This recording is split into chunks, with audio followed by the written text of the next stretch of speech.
Selamat pagi Bapak Ibu saudara sekalian. Mari kita mulai kebaktian kita pada pagi hari ini. Pertolongan kita datang dari pihak Tuhan yang menciptakan langit dan bumi dengan segala isinya. Turunlah atas kita sekalian anugerah dan sejahtera dari Bapa kita di dalam Tuhan Yesus Kristus dan persekutuan dengan Roh Kudus. Amin.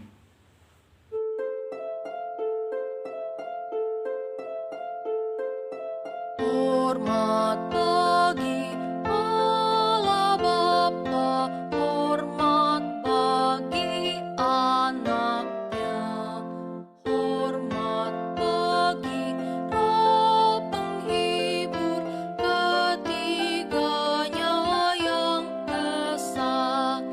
Haleluya, haleluya, ketiganya yang esa. Hormat bagi Allah Bapa, hormat bagi anaknya, hormat bagi Roh penghibur, ketiganya yang esa. Haleluya, haleluya, ketiganya yang esa. Bapak Ibu saudara sekalian yang kasih Tuhan, firman Tuhan pada pagi hari ini saya ambil dari Mazmur pasal 90 ayat 12. Demikian bunyi firman Tuhan. Ajarlah kami menghitung hari-hari kami sedemikian, hingga kami beroleh hati yang bijaksana. Ayat ini sangat terkenal, kita semua sudah mengenal ayat ini. Dikatakan, ajarlah kami menghitung hari-hari kami, sehingga kami beroleh hati yang bijaksana. Bapak Ibu, saudara sekalian yang kasih Tuhan, menghitung hari ini, hari demi hari, sampai kepada usia kita lanjut. Kalau dikatakan di sini, ajarlah kami untuk menghitung hari-hari kami, dihubungkan dengan kehidupan bersama dengan Tuhan tentunya. Bapak Ibu sudah sekalian kasih Tuhan, dari hari ke hari usia kita bertambah, karena dari hari ke hari sampai kepada bulan, sampai kepada tahun. Dengan bertambahnya tahun, bertambah juga usia kita, berarti kita dewasa. Kedewasaan jasmani hendaknya itu juga ditopang, diimbangi dengan kedewasaan rohani. Bagaimana seseorang bisa dewasa rohaninya kalau hubungan kita dengan Tuhan jauh? Dari hari ke hari berarti menunjukkan kepada kita kehidupan kita setiap hari bersama-sama dengan Tuhan. Nah, tanpa adanya Tuhan di dalam kehidupan kita, kita seringkali meninggalkan hari ini, ya, kita meninggalkan Tuhan, kita hidup dengan hari ini, dengan kehidupan kita sendiri, tanpa ada singgungan dengan Tuhan. Bapak Ibu dan sekalian kasih Tuhan, dengan bertambahnya usia, kiranya itu juga akan bertambah dewasa rohani kita. Bukan semakin melorot, tetapi semakin dewasa. Dengan kedewasaan itulah hikmat kebijaksanaan dapat kita miliki. Karena dengan sendirinya ada pengalaman hidup di dalam kehidupan kita sehari-hari bersama dengan Tuhan. Amin.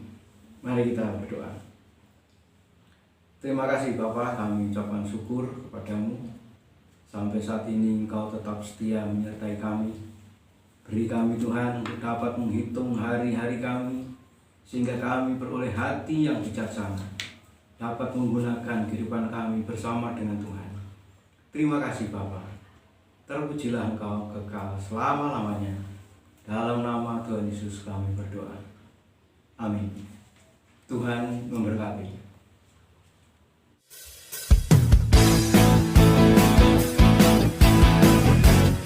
Oh yeah.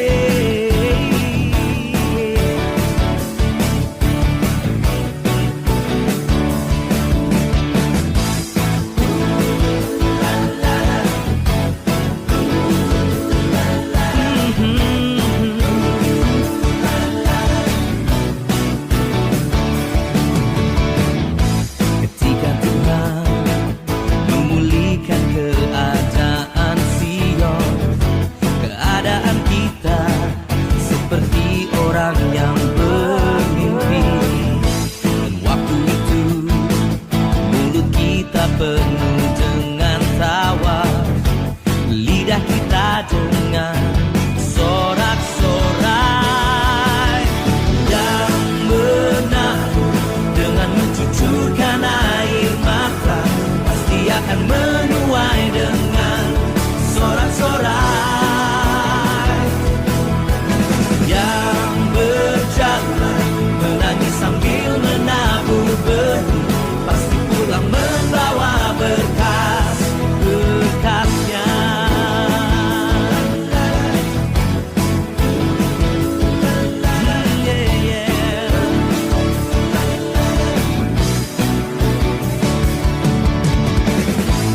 Jika Tuhan memulihkan keadaan kita seperti orang yang bermimpi. Waktu itu mulut kita penuh dengan tawa, lidah kita dengan sorak-sorai yang menabur dengan mencucurkan air mata, pasti akan menuai dengan sorak-sorai yang berjalan menangis sambil menabur benih, pasti pulang membawa berkas-berkasnya. Firman Tuhan menjanjikan bahwa apa yang kita tabur hari ini pasti akan kita tuai. Kalau hari ini engkau merasa kehidupanmu terhimpit, engkau merasa engkau tidak mempunyai jalan keluar, teruslah menabur meskipun dengan mencucurkan air mata, sehingga suatu hari kelak kita akan bisa melihat bahwa tuaian kita penuh dengan sorak-sorai. Yang menabur dengan mencucurkan air mata, pasti akan menuai dengan sorak-sorai. Dan yang berjalan menangis sambil menabur benih, pasti pulang membawa berkas-berkasnya. Yang menabur dengan mencucurkan air mata, pasti akan menuai dengan sorak-sorai. Dan yang berjalan menangis sambil menabur benih, pasti pulang membawa berkas-berkasnya. Pasti pulang membawa berkas-berkasnya. Pasti pulang membawa berkas-berkasnya.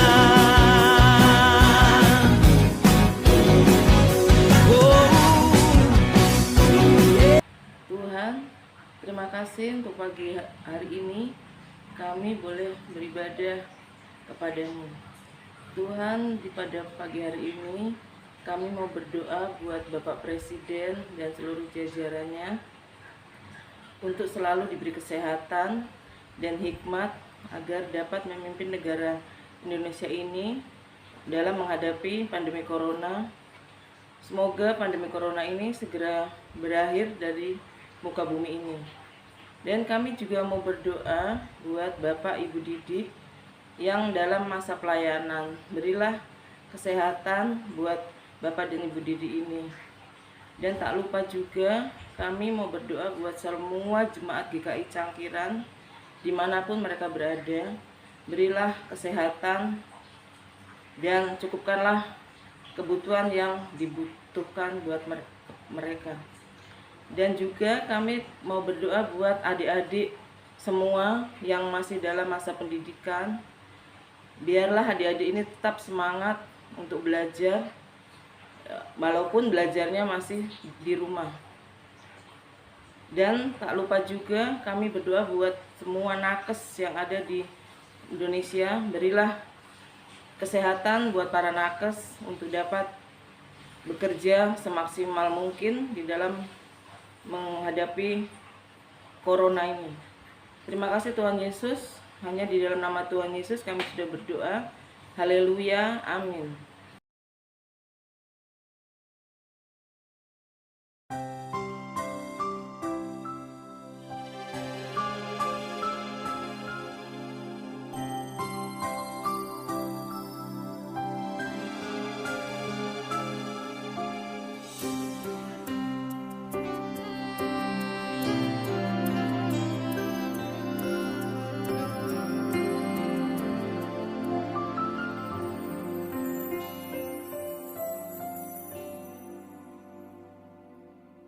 Setiap janji-Mu Tuhan ku simpan dalam lubuk hatiku.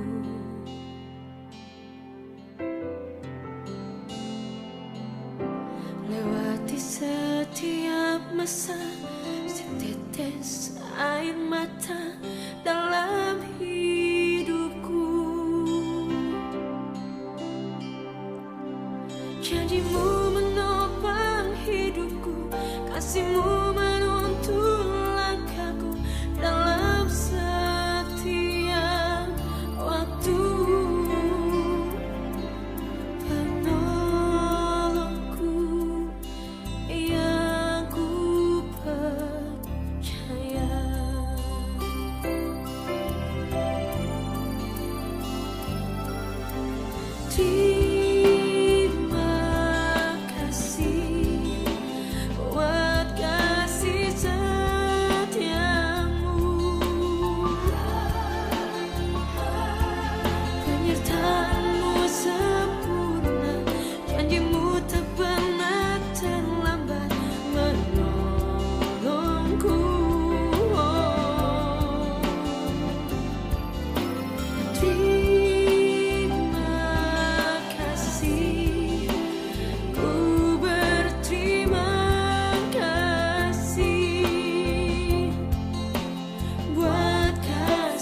janjimu tak pernah dan lama menolongku.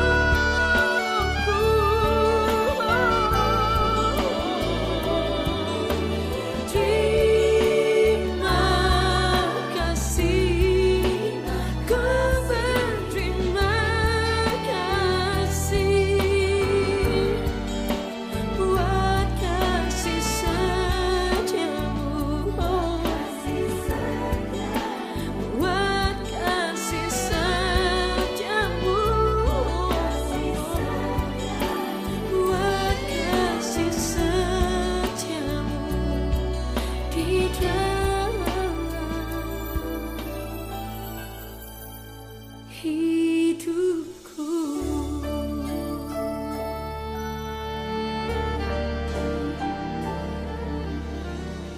Aku mau bersaksi tentang penyakitku. Pada tanggal 8 April aku dari Ungaran terus dibawa ke Medika. Terus di tempat itu saya dibawa di ruangan isolasi. Terus saya diperiksa, terus disuntik. Terus saya sama anak saya, terus Wawan itu bicara ndak tahu saya sama dokternya. Sudah disuntik, diberi obat. Terus saya disuruh pulang. Di rumah itu obatnya saya minum. Saya minum sampai 2 hari. Kok malah penyakitnya itu tidak turun, malah tambah. Buat bicara sakit, buat makan sakit, buat bolak-balik tidur sakit, terus buat ngangkat gelas itu sakit. Lantas saya suruh anak saya konsultasi di Pak Ari, Pak Dokter. Terus saya diberi surat rujukan masuk di rumah sakit Medika. Sampai di situ saya tidak kuat menahan penyakit saya yang begitu beratnya itu di pinggang saya ini. Terus lantas saya diperiksa sama dokter, entah dokter siapa saya tidak tahu. Saya dimasukin di ruangan Arimbi 2. Dokternya bilang, bar meriksa saya itu dokternya bilang, bar meriksa, terus saya dibawa ke ruangan apa itu, rongsen. Dibawa ke ruangan rongsen, saya disuruh apa itu,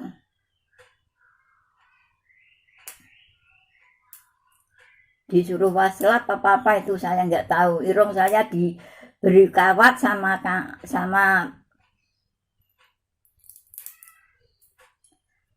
apa itu namanya, bola apa sama apa itu dimasukkan di irung saya, terus sama anak saya. Terus saya dibawa ke ruangan itu untuk di rongsen. Di rongsen itu saya bilang, disuruh bolak-balik saya tidak bisa. Terus saya ngesot sendiri baru bisa. Terus yang rongsen saya itu bilang,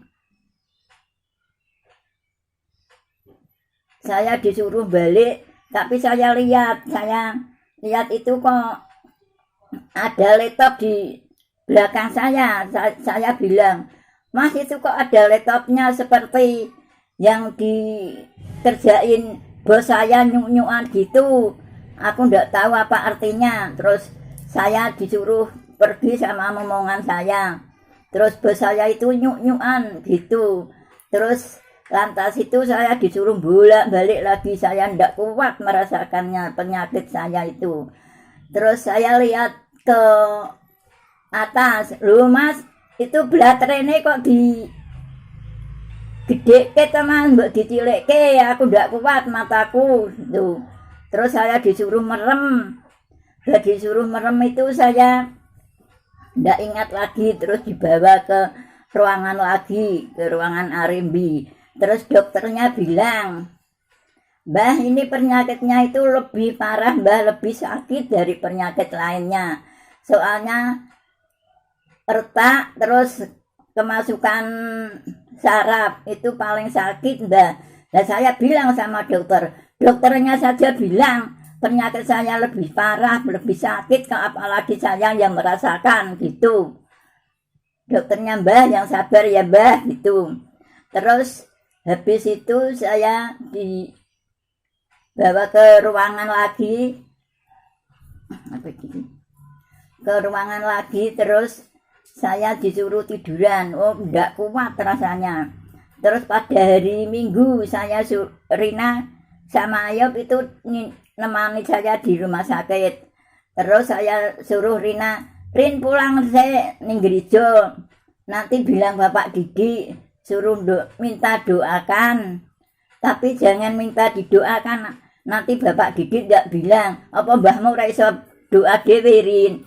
Enggak gitu saya.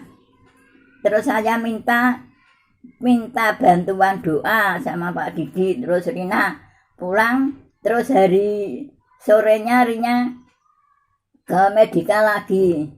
Terus paginya saya minum obat dari Medika itu. Wah, rasanya seperti mau sembuh. Bisa ngangkat apa-apa, saya ke kamar mandi bisa ngangkat air sak ciduk gitu.